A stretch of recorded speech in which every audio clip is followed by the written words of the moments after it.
চাওক মই এটা কথা কওঁ যে মানে মইতো দিল্লীৰ পৰাই টকা খুদিব দিগদাৰি পাওঁ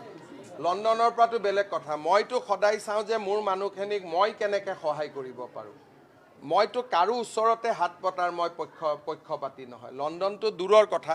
মই কোনোবাই নিজে দিলে দিছে মই হাত পতাৰ পক্ষপাতি নহয় কাৰণ মই ভাবোঁ মোৰ এইখিনি আত্মবিশ্বাস আছে যে বানাক্ৰান্ত ৰাইজক সহায় কৰাৰ কাৰণে আমি সক্ষম আৰু ইয়াত ৰাইজো সন্তুষ্ট যোৱা 4 দিন মই ঘূৰি আহিছোঁ এজন ৰাইজেও এটাও অভিযোগ দিয়া নাই আৰু ৰাইজে চৰকাৰখনৰ ওপৰত অগাধ বিশ্বাস ৰাখিছে সেইকাৰণে আমি ৰাইজক উপযুক্তভাৱে সহায় কৰিম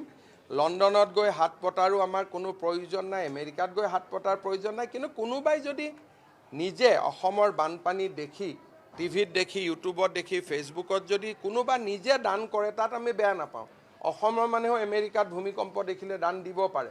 কিন্তু খুজিব নালাগে নিজে দিয়া কথাটো বেলেগ